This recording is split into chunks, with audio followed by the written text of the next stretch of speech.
نحمده ونصلي ونسلم على رسوله الكريم اما بعد۔ بھائی اور دوستو، زکوٰۃ ارکان اسلام میں سے ایک رکن ہے اور اس کے بندے کی زندگی کے اوپر بڑے اچھے اثرات مرتب ہوتے ہیں۔ اس میں بہت ساری مصلحتیں ہیں اور اس میں بہت ساری حکمتیں ہیں کہ زکوٰۃ ادا کرنے کے ذریعے سے بندے کے اندر سخاوت والا ملکہ پیدا ہوتا ہے، سخاوت والی صفت جنم لیتی ہے اور اللہ تعالیٰ جل شان کی ذات سخی سے محبت فرماتے ہیں۔ فرمایا کہ ایک نیک آدمی ہے لیکن اس کے اندر بخل پایا جا رہا ہے، اس سے وہ بندہ کہ جو نیک تو نہیں ہے لیکن اس کے اندر سخاوت والا مادہ موجود ہے تو اللہ جل شان کی ذات کو وہ بندہ زیادہ پسند ہے، تو سخی سے اللہ محبت کرتے ہیں۔ اور زکوٰۃ کے ذریعے سے دوسروں کی خیرخواہی اور ہمدردی کا جذبہ پیدا ہوتا ہے، جو بہت بڑی بات ہے۔ الدین النصیحہ، دین تو سراسر خیرخواہی کا نام ہے۔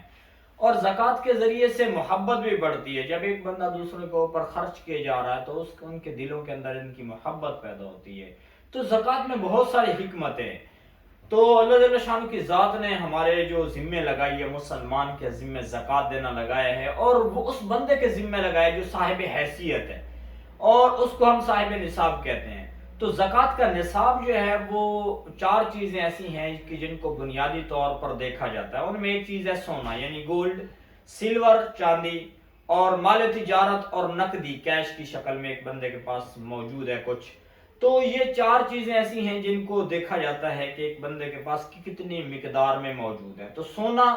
اگر صرف سونا ایک شخص کے پاس ہے، مرد یا عورت، اس کے پاس سونا ہے، اس کے پاس نہ چاندی ہے، نہ نقدی ہے، نہ مال تجارت ہے، صرف سونا اس کے پاس موجود ہے، تو 7.5 تولہ اس کی مقدار کا ہونا ضروری ہے۔ جب 7.5 تولہ مقدار ہوگی تو سال گزرنے کے بعد اس کے اوپر زکوٰۃ آئے گی۔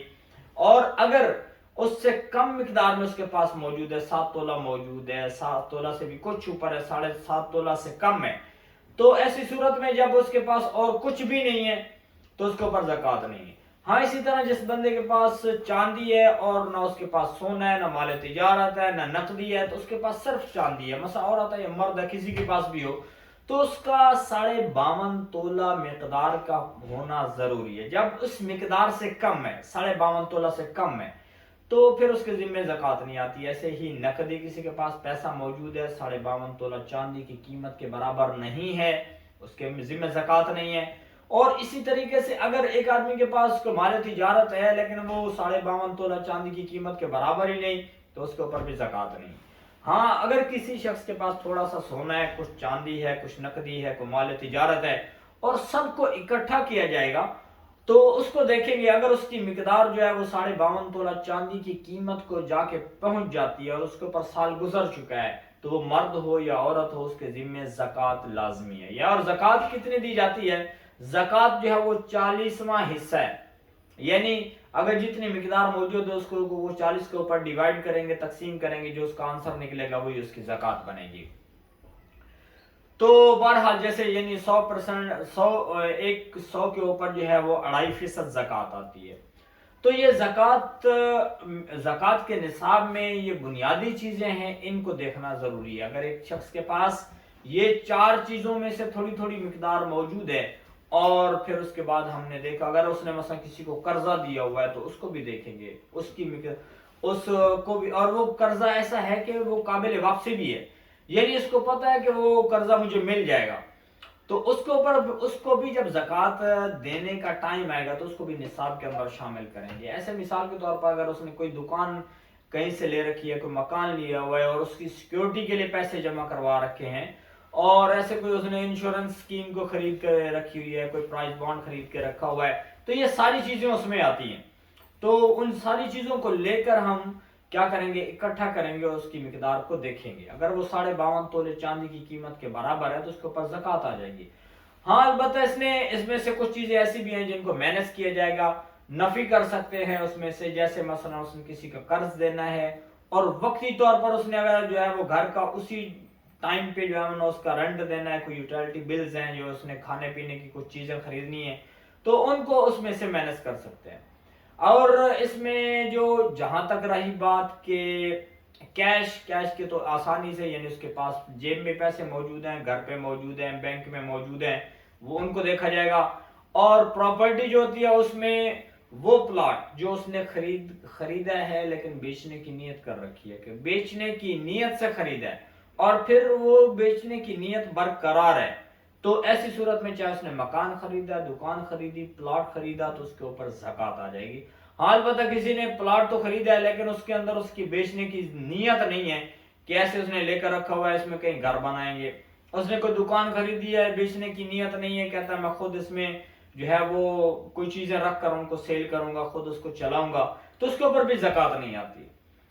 تو اگر اس نے کسی کا قرضہ دینا ہے تو اس کو بھی اس ٹائم پہ اس کو میں سے مینیج کیا جاتا ہے۔ تو یہ جو ہے وہ کچھ باتیں ہیں زکوٰۃ کے حوالے سے کہ جیسے ہم یعنی کس مسلمان کے اوپر زکوٰۃ فرض ہوتی ہے، صاحب نصاب کون ہے، اور پھر یہ زکوٰۃ کتنا حصہ اس میں سے نکالا جائے گا، اور وہ ہے 40واں حصہ، یعنی ٹوٹل ہم نکالیں گے کتنا پیسہ، کتنی چیزیں اس کے پاس موجود ہے، ان کا پیسے کو اس کی قیمت لگائیں گے اور اس کو 40 پہ تقسیم کر دیں گے، جو آنسر نکلے گا وہ اس کی زکوٰۃ بنتی ہے۔ اور سال کے گزرنے کا جہاں تک تعلق ہے تو اس کو پہچاننا بہت آسان ہے، جیسے مثلا مرد ہے، عورت ہے، اس کے پاس کسی بھی ٹائم پہ پیسہ آ جاتا ہے، مال تجارت آ جاتا ہے، سونا یا چاندی آ جاتا ہے، تو اس کے لیے ضروری ہے کہ وہ اس ٹائم پہ اس کو لکھ لے کہ اب یہ سونا چاندی اتنی مقدار میں میرے پاس آ چکا ہے اور یہ زکوٰۃ کے نصاب کو پہنچ رہا ہے،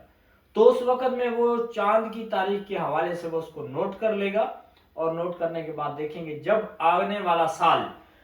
یعنی سال گزرنے کے بعد جب پھر وہ ڈیٹ آئے گی، تاریخ آئے گی، تو اس کے اوپر جو ہے نا سال گزر چکا ہوگا تو اس میں سے زکوٰۃ ادا کی جائے گی۔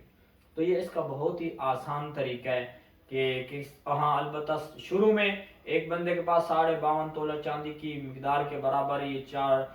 مقدار یعنی اس کی قیمت کے برابر یہ چار چیزوں میں سے کوئی ایک چیز یا سب موجود ہیں، اور سال کے درمیان میں اس کے پاس پیسے کم ہو گئے، زیادہ ہو گئے، اس کا کوئی اعتبار نہیں۔ شروع میں اور سال کے آخر میں جب زکوٰۃ کا ٹائم آئے گا تو اس ٹائم پہ دیکھیں گے اگر یہ مقدار جو ہے وہ 52.5 تولہ چاندی کی قیمت کے برابر اس کے پاس یہ چیزیں موجود ہیں تو اس کے اوپر زکوٰۃ آ جائے گی۔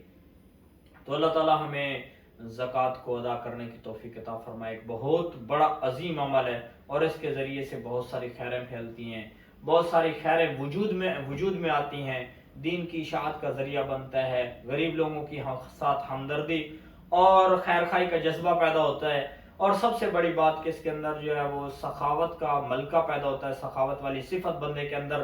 جنم لیتی ہے اور سخی سے اللہ تعالیٰ محبت فرماتے ہیں۔ تو اللہ جل شانہ کی ذات ہمیں زکوٰۃ کو ادا کرنے کی اور اس کے عظیم عمل کو سر انجام دینے کی توفیق عطا فرمائے۔